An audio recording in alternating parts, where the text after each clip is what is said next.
Hello everyone. आज के इस वीडियो में हम बात करने वाले हैं एसिड बेस बैलेंस और पीएच के बारे में। तो इस वीडियो में हम क्या क्या जानने वाले हैं। एसिड्स एंड बेसिस क्या होते हैं, पीएच क्या होता है, पीएच को मेजर कैसे किया जा सकता है, बफर्स क्या होते हैं, एसिड बेस बैलेंस बॉडी में क्या होता है और उसमें क्या क्या डिस्टर्बेंसेस हो सकते हैं, और एनायन गैप क्या होता है। तो स्टार्ट करते हैं एसिड एंड बेसिस से। Acids are substances that are capable of donating protons। मतलब एसिड्स वो सब्सटेंसेस हैं जो प्रोटॉन या फिर सिंपली H आयन को डोनेट कर सकते हैं। On the other hand bases are those that accept protons. जो प्रोटॉन्स को एक्सेप्ट कर लेते हैं वो बेसिस होते हैं। तो नीचे हमने दो एग्जाम्पल दिए हुए हैं, एक तरफ एसिड्स हैं, एक तरफ बेसिस हैं। एसिड्स में जैसे कि एक एग्जाम्पल हमने HCl का लिया है, तो आप देख सकते हैं कि जो HCl है वो डिसोसिएट हो रहा है H आयन और क्लोराइड आयन में। तो ये H आयन या फिर प्रोटॉन को डोनेट कर रहा है, तो मतलब ये एसिड है। On the other hand in the right side हम देख सकते हैं कि एक अमोनिया आयन है और वो एक H आयन या फिर प्रोटॉन को एक्सेप्ट कर कर अमोनियम आयन बन रहा है, NH4 बन रहा है, तो वो एक बेस है। जो एसिड्स होते हैं वो प्रोटॉन डोनर्स होते हैं और उनका पीएच हमेशा 7 से कम होता है, और जो बेसिस होते हैं उनका पीएच हमेशा 7 से ज़्यादा होता है।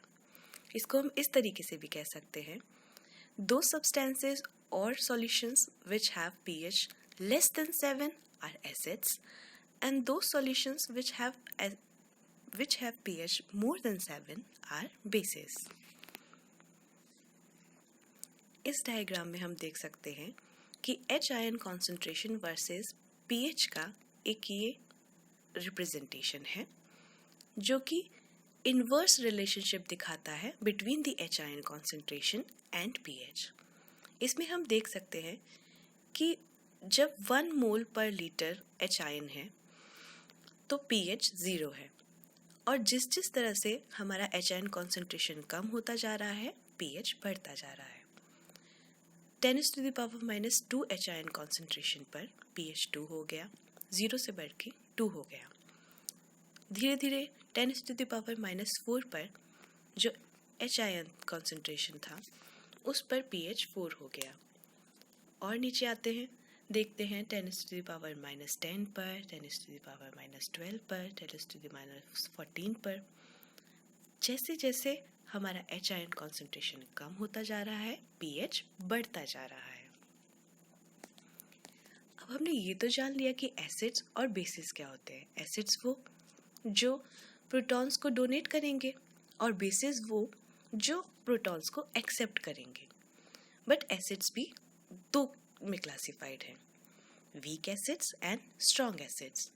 The extent of dissociation decides whether they are strong acids और weak acids.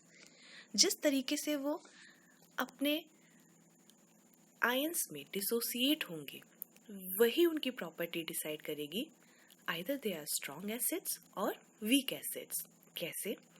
Strong acids dissociate completely in solution.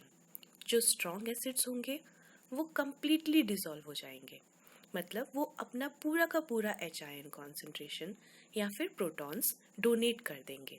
जैसा कि हम एग्जाम्पल 1 में देख सकते हैं, HCl H आयन और क्लोराइड आयन में डिसोसिएट हो गया, और कोई भी H आयन अभी क्लोराइड से जुड़ा नहीं हुआ है और ये कम्प्लीटली डिसोसिएट हो चुके हैं, तो मतलब ये क्या है, एक स्ट्रॉन्ग एसिड है।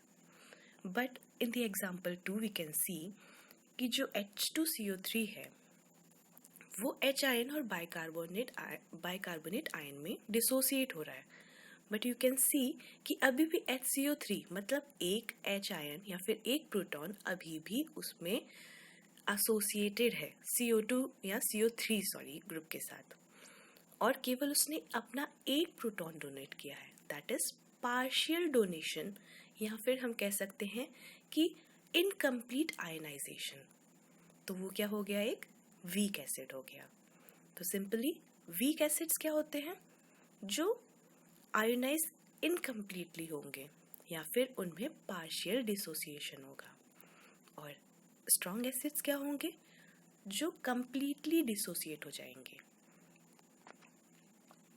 Strong acid which ionise completely, जैसे कि HCl हमने पहले एग्जाम्पल में देखा।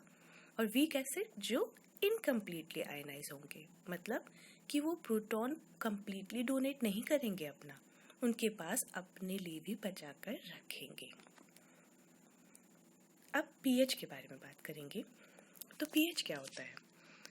पीएच की एक डेफिनेशन आप लोग रट लिए हमेशा के लिए, that pH is the negative logarithm of hydrogen ion concentration।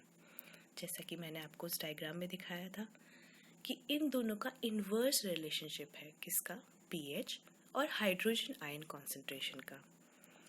pH जैसे जैसे बढ़ेगा हाइड्रोजन आयन कॉन्सेंट्रेशन वैसे वैसे कम होता जाएगा, या फिर इसको दूसरी तरीके से कह सकते हैं कि जैसे जैसे हाइड्रोजन आयन कॉन्सेंट्रेशन हमारा कम होता जाएगा वैसे ही pH बढ़ता जाएगा। तो negative logarithm of hydrogen ion concentration is termed as pH। What is the normal value of pH? It is 7.4 in our human blood. This range is for human body, human blood.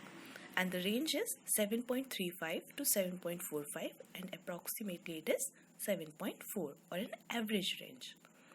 The H ion concentration is the negative logarithm, meaning the logarithm to the base of 10 of the hydrogen ion concentration and is designated as the pH. वही बात कि negative log है, मतलब inverse relationship है H ion concentration का pH के साथ। बस you have to learn one line, that is pH is the negative logarithm of hydrogen ion concentration। बस। और एक और बात जो मैंने उस डायग्राम में आपको दिखाई थी कि जैसे जैसे हमारा हाइड्रोजन आयन कॉन्सेंट्रेशन कम होता जाएगा pH वैसे वैसे इंक्रीज होता जाएगा। The pH value is inversely proportional to the acidity। acidity मतलब pH और acidity is the hydrogen ion concentration। तो value of pH is inversely proportional to the acidity। Now in this diagram you can see that on the left hand side are the acids which are represented from red, and on the right side which are represented from blue are the bases।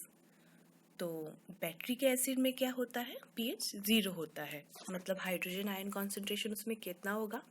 सबसे ज़्यादा होगा। और फिर उसके बाद हम जब थोड़ा सा राइट साइड में स्केल के चलते हैं तो हम देखते हैं कि 4 पर टोमेटो जूस का pH होता है, कहीं 2 के आसपास हमारे स्टमक के एसिड का pH होता है। फिर हम राइट हैंड साइड में और बढ़ते जाते हैं तो हम देखते हैं कि प्योर वाटर न्यूट्रल होता है और उसका pH कितना होता है? 7। उसके बाद हम और राइट में बढ़ते हैं तो बेकिंग सोडा, फिर ड्रेन क्लीनर और कई सारे एंजाइम्स भी होते हैं जो हाईली pH पे काम करते हैं। बहुत सारे एंजाइम्स हमारी बॉडी में लो pH पे काम करते हैं। The pH 7 indicates the neutral pH। अब ये pH 7, neutral pH, ये सब क्या है? At a pH of 1, the hydrogen ion concentration is 10 times that of a solution with a pH 2 and 100 times that of a solution with a pH of 3 and so on.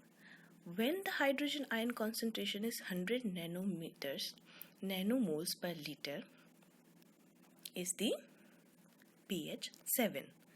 मतलब कि 100 नैनोमोल्स पर litre जब हमारे एक solution में hydrogen ion concentration होगा तो उसका pH क्या हो जाएगा? 7। उस डायग्राम को आप याद रख लीजिए बस कि 10 to the power 0 मतलब कि 1 मोल पर लीटर हाइड्रोजन आयन कॉन्सेंट्रेशन है तो क्या था हमारा pH? 0 था। और जब हम उसे 1 to the power minus 1, 10 to the power minus 1, 10 to the power minus 2, 10 to the power minus 10, 12, 13, so on बढ़ाते गए तो क्या हो गया?